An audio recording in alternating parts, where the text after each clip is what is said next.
بسم اللہ الرحمن الرحیم اعوذ باللہ من الشیطان الرجیم بسم اللہ الرحمن الرحیم لَتَجِدَنَّ أَشَدَّ النَّاسِ عَدَاوَةً لِلَّذِينَ آمَنُوا الْيَهُودَ وَالَّذِينَ أَشْرَكُوا۔ تمام قسم کی تعریفات و تسبیحات اللہ احکم الحاکمین کے لیے، جو پوری کائنات کا خالق و مالک ہے، حاجت روا مشکل کشا ہے، جس کے علاوہ کوئی معبود برحق نہیں۔ لاکھوں کروڑ درود و سلام اس ہستی اقدس و مقدس پر جن کا نام نامی اسم گرامی محمد اکرم صلی اللہ علیہ وآلہ وسلم ہے۔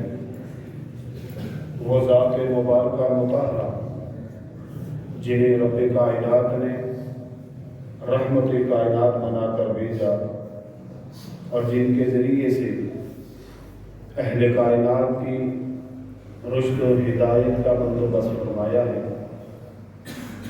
سامعین محترم،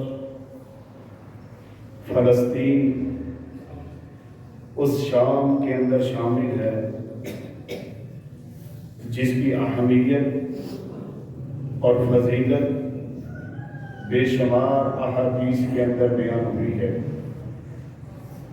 شام وہ علاقہ ہے جہاں پر اللہ رب العزت نے بے شمار انبیاء کرام کو مبعوث فرمایا ہے، اور کئی ایک پیغمبر ایسے بھی ہیں جنہوں نے دیگر علاقوں سے ہجرت کر کے اس سرزمین کو اپنا مسکن بنایا ہے، جن کے اندر سیدنا ابراہیم، سیدنا اسحاق، سیدنا یعقوب، سیدنا یوشع علیہ السلام شامل ہیں، اور سیدنا موسیٰ علیہ السلام نے تو اس سرزمین کے اندر اپنے لیے موت کی دعا کی تھی۔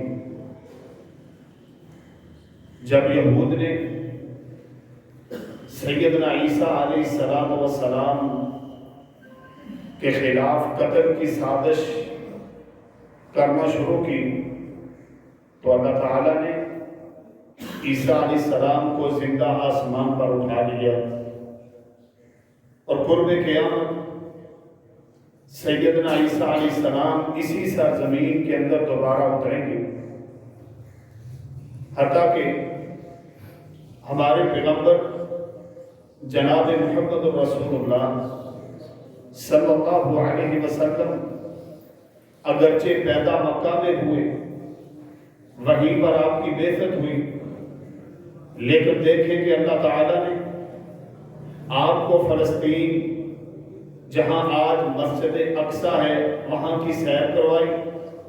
وہاں آپ علیہ السلام نے انبیاء کرام کی امامت کروائی۔ یہ بیت المقدس، یہ ایریا بہت ہی اہمیت والا ہے، کیونکہ اس جگہ پر جس کو غزہ بھی کہا جاتا ہے، یروشلم میں اس کا نام ہے، ایلیا نام بھی رکھا گیا اس کا، وہاں پر مسجد اقصیٰ ہے۔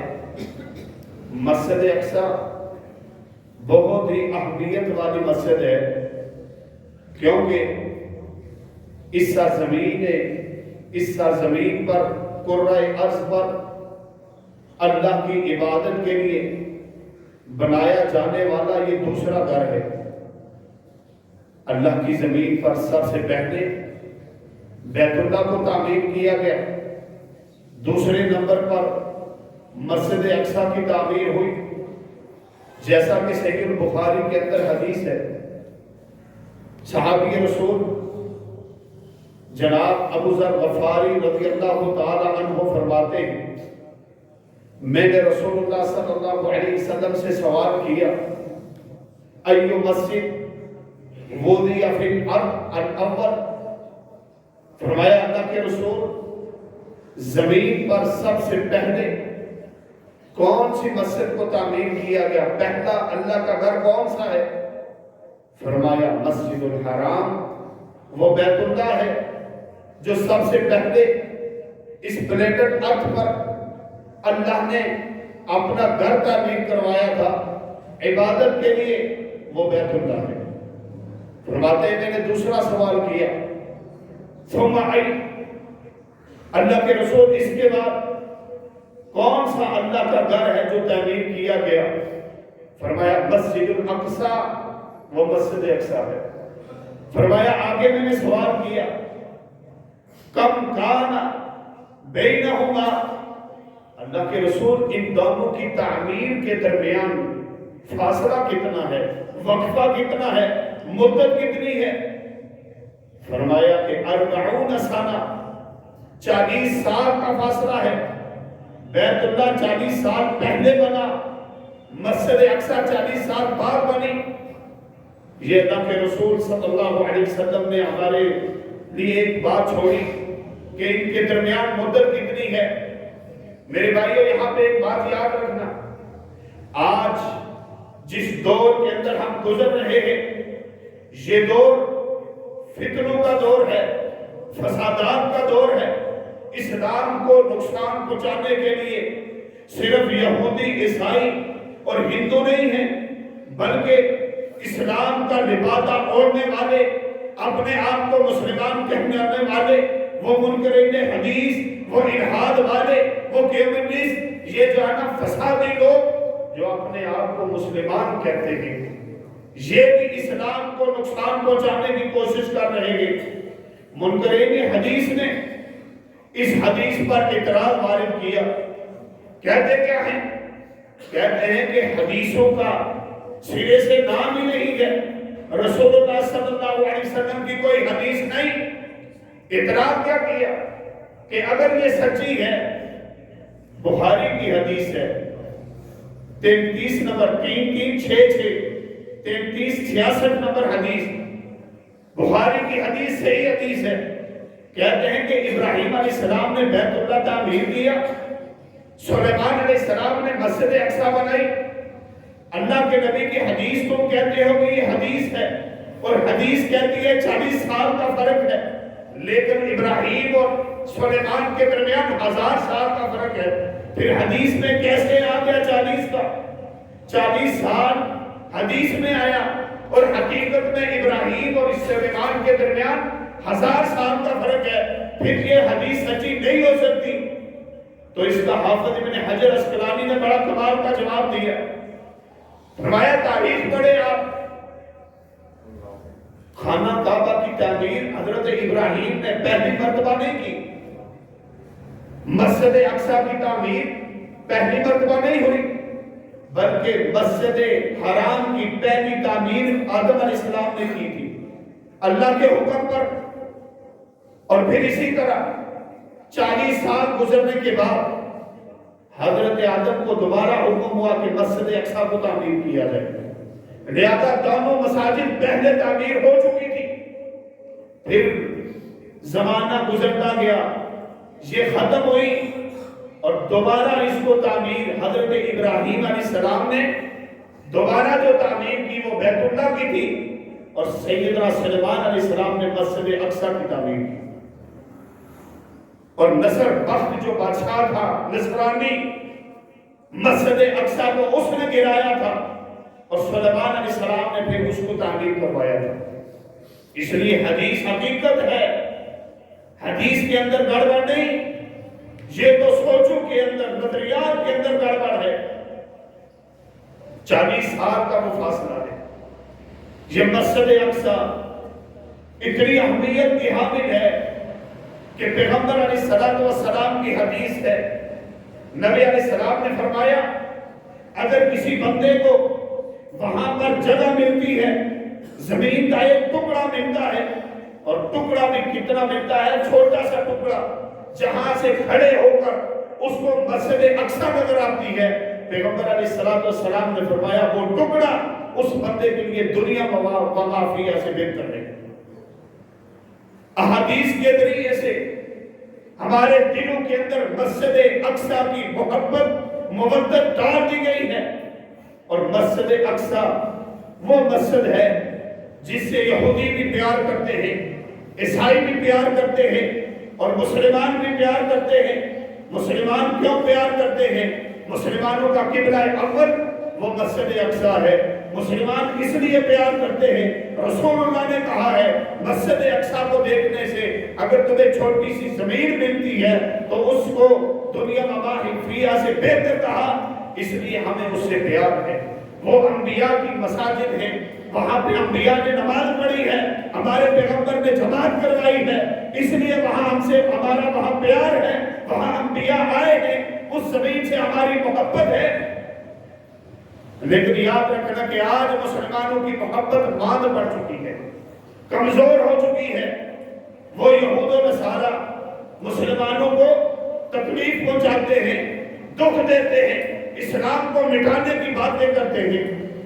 یہودیوں کے نزدیک بھی مسجد اقصی یہی مسجد اقصی ہے، اس کو ہیکل سلیمانی کہتے ہیں کہ سلیمان علیہ السلام نے اس کو تعمیر کیا۔ یہ ہیکل سلیمانی یہود کے نزدیک ہے، ہمارے لیے مسجد اقصی ہے۔ نصرانی بھی پیار کرتے ہیں، لیکن ہم سے دشمنی یہود کی دیکھیں۔ اللہ کا قرآن کہتا ہے لَتَجِدَنَّ أَشَدَّ النَّاسِ عَدَاوَةً لِلَّذِينَ آمَنُوا الْيَهُودَ وَالَّذِينَ أَشْرَكُوا۔ فرمایا کہ اگر آپ دیکھیں گے سب سے زیادہ، آپ اگر کسی کو سب سے زیادہ محبت نہیں، نفرت رکھنے والا، بغض رکھنے والا، دشمنی رکھنے والا اگر کسی گروہ کو، طبقے کو پائیں گے تو وہ یہود ہیں، اس کے بعد مشرکین ہیں۔ اب دیکھیں بیت المقدس یہودیوں کے ہاں اعلیٰ ہے، لیکن مسلمان وہاں آباد ہیں، نماز پڑھتے ہیں، ان کو مسلمانوں سے نفرت ہے، اور اپنی اس آگ اور دشمنی کی وجہ سے وہ اپنی پسندیدہ جگہ مسجد اقصی ہیکل سلیمانی جس کو کہتے ہیں اس مسجد اقصی کی بے حرمتی کرنے کے لیے بھی تیار ہو جاتے ہیں۔ اتنی عداوت، اتنا بغض ہے ان کا مسلمانوں کے خلاف کہ اپنی ہی مقدس زمین جس کو وہ مقدس سمجھتے ہیں اس مسجد کے اندر وہ خون بہانے سے گریز نہیں کرتے۔ حالانکہ ہم بیت اللہ سے پیار کرتے ہیں۔ بیت اللہ کے اندر نبی علیہ السلام کے دور میں جب مکہ فتح ہوا تھا کیا کہا تھا؟ جو بیت اللہ میں آ جائے گا اس کو امان حاصل ہے، لیکن یہود کی نفرت دیکھے کہ ان کا مقدس وہ مرکز کے لایا جاتا ہے، لیکن مسلمانوں کی دشمنی کے اندر وہ اس کی بھی حرمت کو پامال کرنے کے لیے تیار ہو جاتے ہیں۔ اور بیت المقدس یہ مسلمانوں نے جب مسلمان عروج پر تھے، مسلمانوں کے پاس اللہ نے قوت رکھی تھی، اس وقت سیدنا عمر رضی اللہ تعالی عنہ نے بیت المقدس کو آزاد کروایا تھا عیسائیوں سے، اور جنگ کے ساتھ نہیں، غیر جنگ کے حاصل کیا۔ اسی مسجد اقصی کے اندر بیٹھ کر میٹنگ ہوتی ہے، اور آخر کے اندر وہ یہود، وہ نصرانی، وہ خود چابیاں سیدنا عمر کے ہاتھ میں رکھتے ہیں۔ پھر 500 سے زیادہ سال تک یہ بیت المقدس مسلمانوں کے زیر سایہ رہا۔ آخر پھر ان یہود نے، ان نصرانیوں نے دوبارہ وہ جو مسلمانوں نے ان کو زخم لگائے تھے، اصل میں ان کو بڑی تکلیف تھی مسلمانوں سے، کیونکہ بڑی ماریں کھائی تھی، بڑی جنگوں کے اندر ان کو مسلمانوں نے پاش کیا تھا۔ وہ آگ نکالنے کے لیے انہوں نے 500 سال کے بعد پھر کئی جنگیں کی اور دوبارہ بیت المقدس کو اپنے قبضے میں لے لیا۔ جب دوبارہ لیا پھر اللہ نے ایک شیر کو دنیا میں بھیجا، صلاح الدین ایوبی، جو کہ تاریخ کے اندر جہاد کی تاریخ کو جب بیان کیا جاتا ہے تو صلاح الدین ایوبی کا نام ستارے کی طرح چمکتا ہوا نظر آتا ہے۔ اور صلاح الدین ایوبی کون ہے؟ صلاح الدین ایوبی وہ ہے کہ جس کو اتنی محبت تھی بیت المقدس سے کہ اس نے جہاد کو اپنا اوڑھنا بچھونا بنا لیا تھا، اس کا جینا مرنا جہاد میں تھا۔ آج ہمارے حکمران مکے جاتے ہیں تو یہاں پہ سوشل میڈیا پہ شور ہوتا ہے، جی فلاں بڑا حکمران قسمت والا ہے۔ کیا بات ہے کہ اس کے لیے بیت اللہ کے دروازے کھولے کے بھائی بڑا خوش قسمت ہے، کیوں؟ مدینے میں ننگے پاؤں چلا ہے۔ اور میرے بھائیوں، ہم اس کو خوش قسمت مانیں گے جو بیت المقدس کے دروازے کھول کر امت کو وہاں پہ نمازیں پڑھنے کے لیے آسانیاں پیدا کرے گا۔ ہم اس حکمران کو قسمت والا مانیں گے۔ جس طرح صلاح الدین ایوبی تھے، خود حج نہیں کیا، بیت اللہ نے کہ ہر وقت روکتے تھے اور آنسو بہاتے تھے۔ صلاح الدین ایوبی کا اپنا قول ہے کہ صلاح الدین ایوبی کیسے آرام سے سو سکتا ہے، صلاح الدین ایوبی کیسے کھانا کھا سکتا ہے، کہ صلاح الدین ایوبی کی جان دشمن کے ہاتھ میں ہے، بیت المقدس دشمن کے ہاتھ میں ہے، موت کی عزت دشمن لوٹ رہا ہے، صلاح الدین ایوبی کیسے آرام کی نیند سو سکتا ہے۔ اور آپ دیکھیں صلاح الدین ایوبی کو زیر کرنے کے لیے پورا عالم کفر ایک طرف جمع ہو گیا تھا، لیکن اس مرد مجاہد نے اللہ کے آسرے سے، اللہ کی مدد سے، اللہ پہ توکل کرتے ہوئے اس نے بیت المقدس کو جب آزاد کروایا تو چاروں طرف سے قلعے کی مانند احصار بنا ہوا تھا، اور صلاح الدین ایوبی نے اللہ کے نام سے اس کو آزاد کروایا۔ اور اس کے بعد 1187 عیسوی میں صلاح الدین ایوبی نے بیت المقدس واپس لیا، پھر کافی عرصہ تک مسلمانوں کے پاس رہا۔ آخر میں پھر جب دشمن نے دیکھا کہ یہ تو ہمارے ہاتھ سے چلا گیا، انہوں نے پھر سازش کی، انہوں نے پھر جو ہے چالیں چلنا شروع کی۔ اور آپ یہ بات اچھی طرح سمجھ لیں، دنیا کے اندر سب سے گھٹیا اور چال باز اگر کوئی قوم ہے تو وہ یہود ہے۔ یہ جس ملک کے اندر رہتے تھے ان کی ناک میں دم کر کے رکھتے تھے۔ عیسائیوں نے ان کو بھگایا ہے، ہٹلر نے ان کو مارا تھا، تقریباً یہودی مار دیے تھے ہٹلر نے، اور اس نے کہا تھا کہ لوگ مجھے ظالم کہتے ہیں، یہ چند ہزار یہودی چھوڑ رہا ہوں، دنیا کو خود پتہ چل جائے گا کہ ہٹلر نے ان کو کیوں مارا۔ اور پھر امریکہ نے، برطانیہ نے سازش کر کے دوبارہ ان کو فلسطین کے اندر جہاں آج اسرائیل ہے وہاں پر آباد کیا، اور کہا تھا کہ یہ آپ کے ماتحت رہیں گے، بس ان کو تھوڑا سا ٹکڑا دے دو۔ اور پھر برطانیہ نے، امریکہ نے پورے اسلحے کے ساتھ ان کی مدد کی، اور آج دیکھنے کہ کتنی ان کی سلطنت ہو گئی ہے اور کس طرح وہ فلسطین کو اپنے قبضے میں لینے کی باتیں کر رہے ہیں۔ اور آج دیکھیں کتنے دنوں سے، تقریباً 70-75 سال سے مسلمانوں پہ ظلم ہوتا رہا۔ کوئی اقوام متحدہ سلامتی کونسل، یہ جن کو ہم آج پوچھتے ہیں نا ہمارے بڑے حکمران کہ یہ سلامتی کونسل، یہ یونو، یہ ہمارے محافظ، ان کو کوئی غیرت نہیں آئی، کوئی نہیں بولا۔ اور آج چند مجاہدین اٹھے، تھوڑی سی حرکت کی تو 35 ملک یہود و نصارہ کے، کفار کے 35 ملک اکٹھے ہو کر کہتے ہیں کہ ہم فلسطین کو تباہ کرنے کے لیے اسرائیل کی مکمل حمایت کرتے ہیں، فوج بھی دیں گے، اسلحہ بھی دیں گے، مال بھی دیں گے، ہر چیز دیں گے، لیکن ہم فلسطین کو ختم کریں گے۔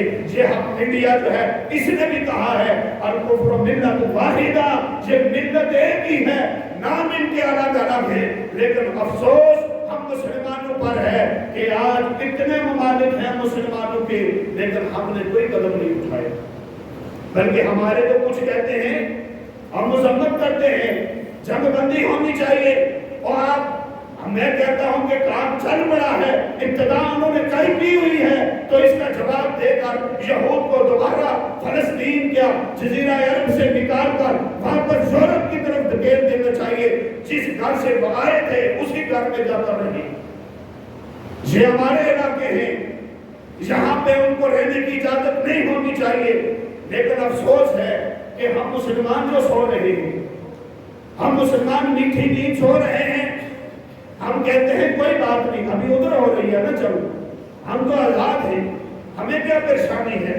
کشمیر جلتا رہا، ہم سوئے رہے، فلسطین چل رہا ہے، ہم سوئے ہیں، ہم کہتے ہیں کوئی بات نہیں۔ آج کا نوجوان سوشل میڈیا پہ مجاہد صرف بن رہا ہے، آج کے مسلمان کو اپنی فکر پڑی ہے، آج ہم اپنی اولادوں کو کہاں پہ کہاں بھیج رہے ہیں، اور ہم ڈرتے ہیں تعلیم، سکول کی تعلیم، بس کسی کے پیچھے ہم اپنی اولاد کو بھگا رہے ہیں، اور مقصد کیا سمجھا رہے ہیں کہ اچھی تعلیم حاصل کر لو تو آگے نوکری لگ جاؤ گے، کھانا پینا آسان ہو جائے گا، قربان جاؤں وہ مائیں کیسا جگرا رکھنے والی مائیں ہیں۔ فلسطین کے اندر وہاں غزہ میں بم دھماکے ہو رہے ہیں، وہاں پہ ایک نوجوان ہے، 16 یا 17 سال اس کی عمر ہے، مونڈ پیٹا ہوا ہے، اور وہ انٹرویو دے رہا ہے میڈیا کو، پیچھے ماں گھر سے باہر نکلتی ہے، دیکھتی ہے کہ بیٹا انٹرویو دے رہا ہے، ماں آگے بڑھتی ہے، اس کے چہرے سے کپڑا اٹھاتی ہے، کہتی ہے بیٹا تو ایک مجاہد ہے، بیٹا تو دشمن کے ناکوں میں جو ہے دم کرنے والا ہے، ان کی نیندیں حرام کرنے والا ہے، چہرہ کیوں چھپا رہا ہے؟ اپنا چہرہ سامنے کر، دشمن کو پتا چلے تو ہی مرد و مجاہد ہے جو دشمن کی نیندیں حرام کرے گا۔ وہ مائیں بھی ہیں، اور ایک ہماری مائیں ہیں کہ اپنے بچوں کو ٹی وی پہ بٹھا کر ڈرامے دکھاتی ہیں، کارٹون دکھاتی ہیں، ان کو نہیں بتاتی تو غزہ کے بارے میں نہیں بتاتی، خالد بن ولید کے بارے میں نہیں بتاتی۔ یہ ہماری تربیت آج ختم ہو رہی ہے، یہ انٹرنیٹ اور سوشل میڈیا کے ذریعے سے ہمارے بچے کارٹون دیکھتے کر بزدل ہوتے جا رہے ہیں، موت کے ڈر سے جو ہے دلوں میں گھسے ہوئے ہیں۔ وجہ کیا ہے؟ وجہ یہ ہے کہ ہم مال سے محبت کرنے والے بن گئے۔ بن گوریان یہودیوں کا وزیر اعظم ایک گزرا ہے، ان کا ایک سالانہ پروگرام ہوتا ہے، مذہبی پروگرام، اس میں دعا ہوتی ہے، اور ان کے نزدیک اپنی جان، اپنے مال، ہر چیز سے بڑھ کر وہ دن ہوتا ہے، وہ دعا ہوتی ہے۔ بن گوریان وہاں دعا کے لیے نہیں جا رہا تھا، صبح نکلا، کہتا ہے کہ مجھے ضروری کام ہے، میں دفتر جا رہا ہوں ملک کی تعمیر کے لیے، ملک کی دفاع کے لیے۔ تو بیٹی یاد دہانی کرواتی ہے، کہتی ابا آج پتہ ہے ہماری جو ہے مقدس دعا ہے، اور آپ دعا میں شرکت نہیں کریں گے؟ اس نے بڑا کمال کا جواب دیا، اور ہم مسلمانوں کی غیرت کو جگانے کے لیے کمال کا جواب ہے یہ۔ اس نے کہا بیٹا اگر صرف دعاؤں سے کام چلتا نا تو عرب ممالک اور مسلم ممالک ہر نماز کے بعد دعا کرتے ہیں یا اللہ اسرائیل کو نیست و نابود کر دے، لیکن ہم دن دگنی رات اس کی ترقی کر رہے ہیں۔ اس نے کہا صرف مسلمان دعائیں کر رہے ہیں، عملی میدان میں زیرو ہیں، اس لیے وہ ناکام ہے، اور ہم دعا بھی کریں گے لیکن دعا کے ساتھ ساتھ جدوجہد بھی کریں گے۔ اور آپ دیکھیں وہ جدوجہد کر رہے ہیں، اور ہم مسلمان سو کر زندگی گزار رہے ہیں۔ آج ہم مسلمانوں کو اپنے بیت المقدس کی کوئی پرواہ نہیں، وہ بچے روتے ہوئے نظر نہیں آتے، چھوٹے چھوٹے بچے، ہمیں اپنے بچوں سے پیار ہے، ہمیں اپنے بچوں سے محبت ہے۔ کیا وہ ہمارے بچے نہیں؟ کیا وہ ہماری مائیں نہیں؟ ذرا چند لمحات کے لیے اپنے آپ کو اس مقام پر کھڑا کرو اور دیکھو کہ میں کھڑا ہوں، میری بیٹی میری آنکھوں کے سامنے دشمن اٹھا کے لے کے جا رہا ہے، دشمن اس کے ساتھ عصمت دری کر رہا ہے، اور میرے پہ کیا گزرے گی؟ کبھی ہم نے سوچا ہے؟ اپنے آپ کو اس مقام پر کبھی لے کر آئے ہیں جہاں ہم اپنے ملک میں کوئی سپورٹی والا ہماری بہن کو کہے کہ تلاشی میں، تو ہم آگے سے کتنا غصہ کرتے ہیں کہ یہاں پہ لیڈی کنسٹیبل نہیں ہے، لیڈی نہیں ہے، گھر میں نہیں گھس سکتے، سب کچھ کہتے ہیں، لیکن وہاں تو وہ پوری تلاشی مرد لیتا ہے۔ وہاں ہم مسلمانوں کی غیرت کہاں چلی جاتی ہے؟ ہم مسلمان کیوں مرنے کے لیے تیار نہیں؟ کیوں ہمیں دنیا پیاری ہو گئی ہے؟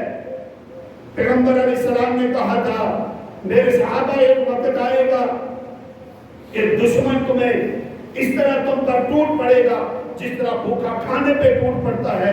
کہا اللہ کے رسول کیوں؟ ہم تعداد میں کم ہوں گے؟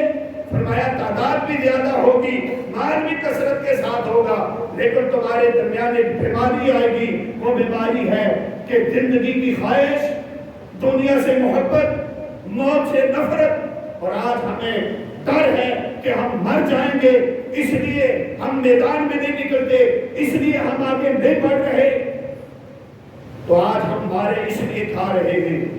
محترم بھائیوں، ابھی بیدار ہونے کا وقت ہے۔